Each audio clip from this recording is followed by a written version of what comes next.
Welcome to ChrisSwiftStudio.com. This is Chris, and today we're going to be going over creating a new library and a new project and importing media, all sorts of clips and audio, and how to get that into your timeline and play around with all that stuff a little bit. The first thing we're going to do is create a new library. So we'll come up to File, New, Library. And I'm just going to call this New Project, and I'm going to choose where to put it. Here you get your options. I'm going to put it in my external hard drive, 500 gigabyte, import media, which is this tutorial, and I'm going to put it into FCP X. There it is. There's our new project. And when the program launches, of course, as I've mentioned in another tutorial, it automatically creates a library. I don't really want to see this one now, so I'll just go to File. Oh, yeah. I want to highlight it first. That's right. And then File. Close Untitled. Okay, there we are. Now, we're going to go ahead and start importing our media, and we're going to import the media first here. This is called the Event Browser, and all your stuff will come in here. And then after that, we're going to bring this into the main timeline. Okay, one other thing, let's do this right now, create a new project, and that will go into this event that we automatically have created by date, and we'll call this New Proj. Okay, there's our project. Now we want to import media in here. We have a few different ways to do this. One would be from File, Import, Media. Second way is just to use the keyboard shortcut, Command-I, and I love keyboard shortcuts, so that is what we will use. And the third way to do it is just to press this arrow here. That will also get you where you can locate your media and import it. Again, I'm just going to use the keyboard shortcut, Command-I. And here we have all our drives, the Macintosh hard drive, and I have two external drives, and I've got clips on this one. So select that one, and let's go into some video files and just simply find them and bring them in. I'm not even sure. Let's try this one. Here are my MOV files, Apple ProRes 422, and whatever. Let's just take a random selection here of the parade, and you can either click Import Selected or simply hit Return. Now you get these options. First of all, where do you want these to come in? And we want them to go into this existing event, although if you had other libraries with other events open, you could choose to drop it into another library in those events, or you could create a new event. But I want it to go into the stuff that I've just created. Two options here, copy to library or leave files in place. I'm going to leave the files in place. And keywords, transcoding, optimized media, analyze and fix audio problems. I usually have that one clicked on, although I usually don't have a problem with the audio. And then click Import. And that window will close after it brings them all in. And it will bring them all into the Event Browser where you'll have all your stuff. There we go. There they are. There's our project. Here are our clips. And now I want to bring in some music here too. So let's do Command-I again. And let's go and get some music. Maybe, backing tracks. Maybe country blues. Click on that. Now, I could either, with one of them selected here, I could either click on Import Selected, or this time I'm just going to double click on this file. And same options you have here, Import, and where are you? There you are. Okay, a couple of different ways to view your media in the Event Browser. You could by clips, and by image, by graphic, if you will, or just by name. I kind of like to see the clips of the thumbnails, if you will. And when you've got the thumbnails here, you can do some adjusting on them also. You can adjust how long of a duration you want your clip to contain, all the way up to down half a second, or I like to have them real small, yeah, because if I have any question of what's in the clip, I can simply hover over the clip and skim over the clip. I don't have to click, just hover over it and then move your cursor across, and you'll see what's in each one. Okay, so let's do this. So you use the same Command I to bring in anything you want, images or clips or music, anything else you want to put in. Now, trick is, we want to get these all down here on the timeline. This is called the main storyline. This is where you'll put your clips. And then what you can do is put layers above and below, as you'll see as we move along here. So let's bring a few clips in. Okay, a couple of different ways to do this. Now, what I'm going to do is I'm just going to click on that one, and I want this to come into the timeline. This will be our first click, our first clip. And what I'm going to do is simply use another keyboard shortcut, and that is going to be the E key. Press the key E, and that'll bring that one in. You also have these little buttons down here. As you can see, this is going to be Q. We'll see how that works. There's going to be W, and that's going to be E. E appends it to the end of the storyline. So if I can keep doing this, do that one, press E, comes in, that one comes in, select that one, and now I'll bring in three of them. 1, 2, 3, Shift, click, E, brings those in. And good. Okay, let's try the, now you can't really do this with the audio files. What you need to do on them is simply click and drag and bring it in. Okay. Now what you can see on the timeline is that my audio clip is extending way out here. I'd kind of like to see all my timeline visible, so use the keyboard shortcut Shift Z. That's real handy.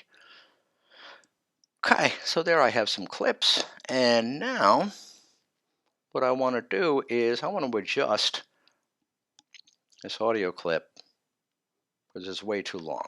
I don't want it for the whole thing.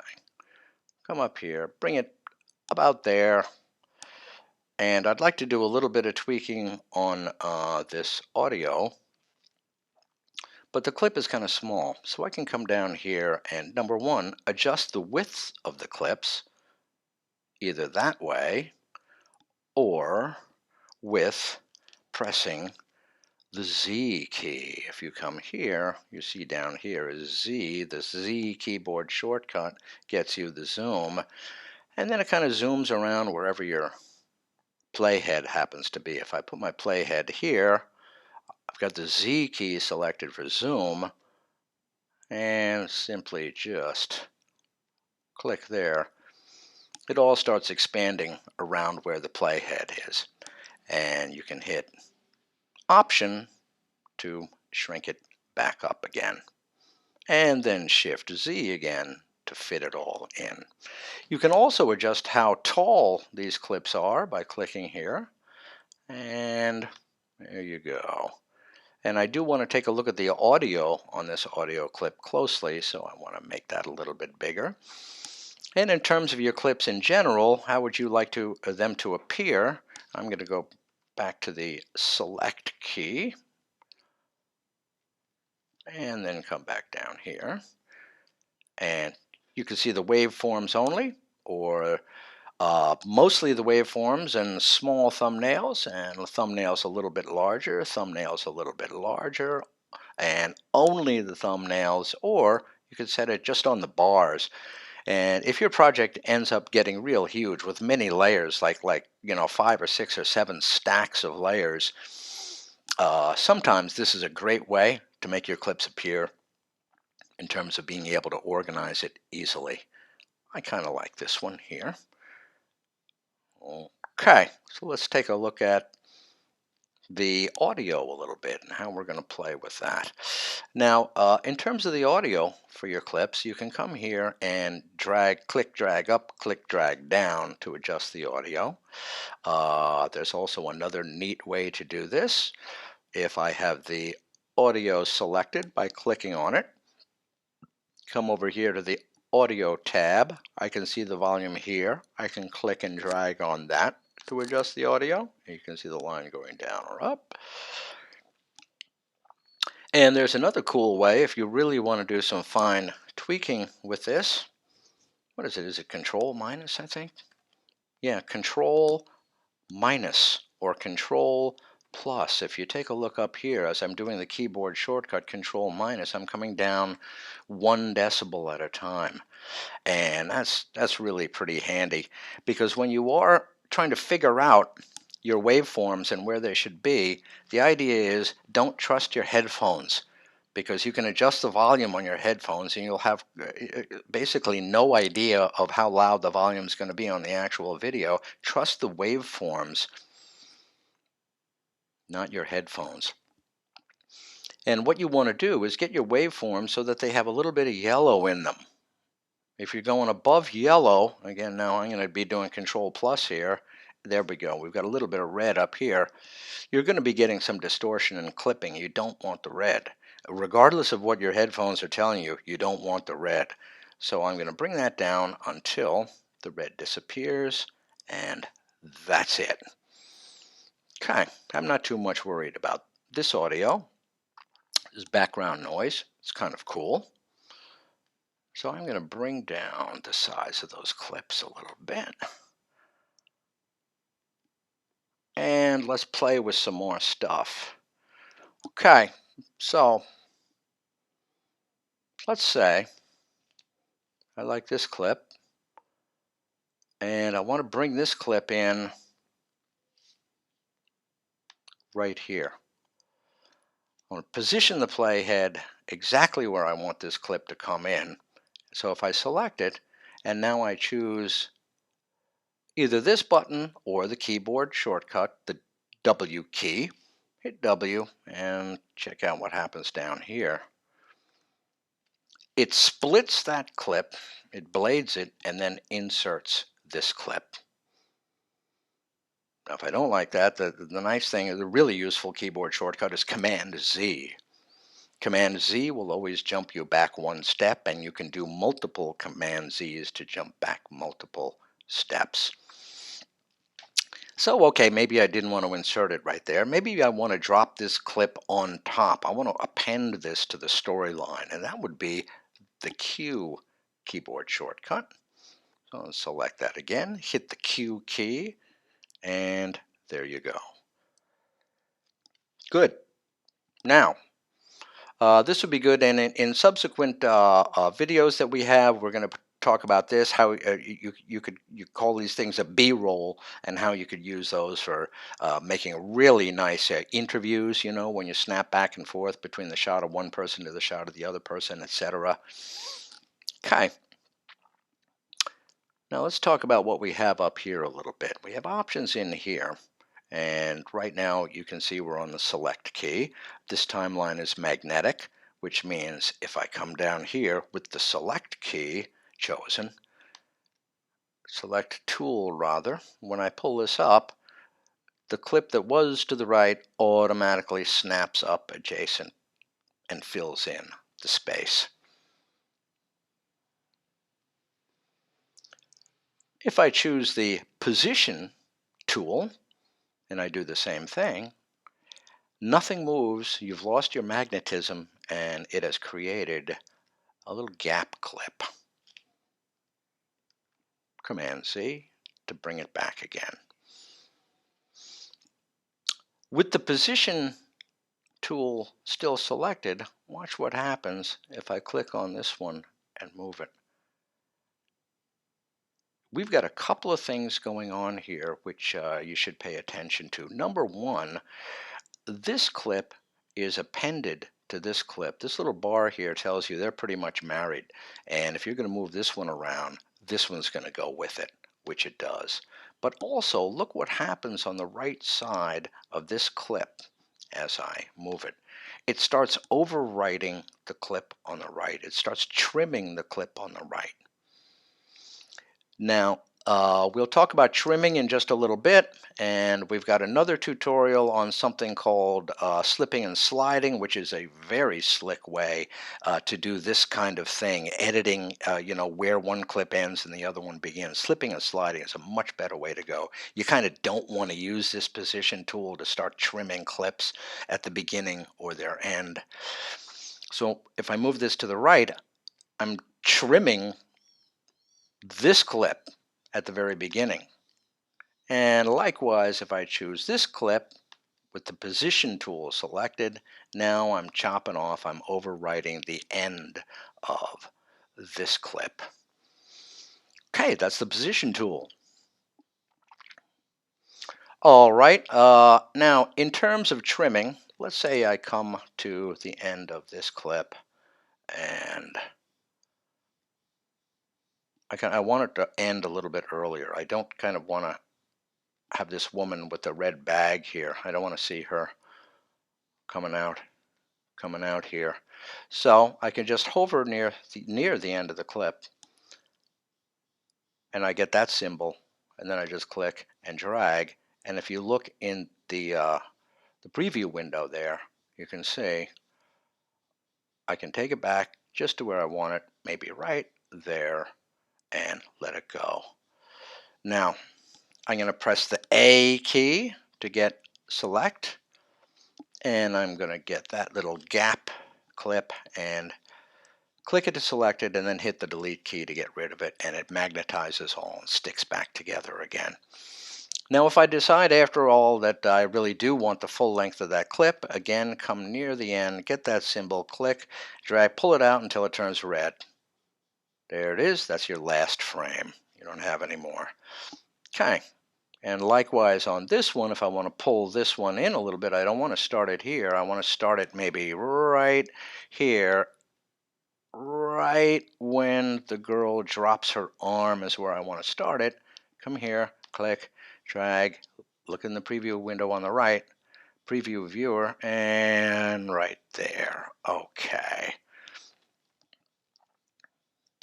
Click and drag all the way to the left. It turns red. That's the first frame. You're out. Now, you can also use this little guy, the trim tool here, where you can do both at once. And you see you come in here, but I can't do anything. There's nothing I can do because what I want to do is I want to click and pull left or click and pull right, but I can't really do it because I've got nothing to play with. So let's come back to A, the select tool, and let's just drag that in a little bit. Let's drag that one in a little bit. Hit T to get that trim tool, and now I can actually do this. This is another way to adjust where one clip ends and the other one begins to get it just the kind of the way you want it. Okay. So we've done the select tool, we've done the trim tool, the position tool. Let's try range selection, which is the R key. So let's say, for example, you can have this part of the clip here. And at some point, what you want to do is you want to drop the volume, but not for the entire clip. The way to drop the volume for the entire clip is simply hover over this line, click, and pull it down, all the way down, or up, whatever. 0 decibels is the default, Command Z to bring it back to the default. But let's say right in here I'm going to do some kind of voiceover or something. So I want to kill this background sound just right in here. Now there are a couple of different ways to do this. One of them is to get on this little audio bar and hold down the Option key. Hold down the Option key. You see that little plus sign next to the arrow? Hold down the Option key and click, click, Option key, click, Option key, click, and then you can come back right in the middle and drop it. And then you can bring up your voiceover or whatever there. Now there's kind of a cooler way to do this actually, is this guy, range selection. Here's a good way to select the range of any clip to do a lot of different stuff. And I'm going to select a range from here, so just click, drag, let her go. Now get on the audio bar and drag it down much faster. Now, the only thing you might not like about this technique is, as you can see, the drop-off is very quick. Now, you might like that, that's okay, but if you want a softer or a more gradual fall off of the sound, simply come over to this guy, click and drag, and you can see it becomes a little bit of a smoother way to drop the volume or increase the volume. Okay, good. Now, what else do we have here? What other toys can we play with? The blade tool. Okay. Blade tool is pretty good. This is just for, cutting clips. Any clips. Any clips whatsoever. If you decide that, well, that's kind of enough of this one, I really don't want to see this anymore, just come over to where you want it and click. Now, if you want to delete this part, press the A key to get the select. Click it to select it and hit the delete key. Now, I don't actually recommend this way of trimming the end of a clip. It's much better to do it this way, because if at any point in the future you go back and you think, well, actually I do want a little bit more of that clip, well, it's gone. You've deleted it. So now you have to go back and reinsert the clip, and it's just kind of a mess. But yeah, the blade tool is very handy for clipping out a lot of stuff. Like, for example, I make a lot of mistakes when I do these videos and a lot of long pauses. So then when I bring it into Final Cut Pro, I can just find where the sound dies, where I'm, coughing or something, and just blade it, A to select and delete it. Very quick, very easy, very nice. Okay. And zoom, I think we did that one already. And the hand tool, and that's just simply click and drag to move your timeline around. If you're using a touchpad, all you have to do is a two-finger swipe, two-finger to the left or two-finger to the right on your trackpad, rather, to do the same kind of thing. So that covers us through all of these: the range, the blade, the hand, width and height, and this should definitely get you going. No question about it, to get your first project started. And then in our subsequent videos, we're going to be having a lot more and getting into a lot greater depth in fine-tuning your edits and all the other things you can do. Especially, it's going to be great when we get to all of this stuff over here: transitions and generators and effects and titles and all stuff. I think that's about it. One other thing I might mention is that some people, when they first start with Final Cut Pro 10, and if you are one of those people, there is no way to save anything because it automatically saves. There's no save button. There's no Command S or anything like that. It automatically saves, so you never have to save. At some point, you might be doing a lot of stuff, and the project is rendering in the background, which is fantastic because you can continue editing while in the background the project is rendering. This tells you I have 100% render. Sometimes you do a lot of stuff, make a lot of changes, and this will drop to 0, and you'll see the number come up. If you're wondering what's going on, simply give a single click on that, and this will tell you what's going on, and it'll give you a little blue progress bar. But regardless, you can continue your editing even while it's rendering.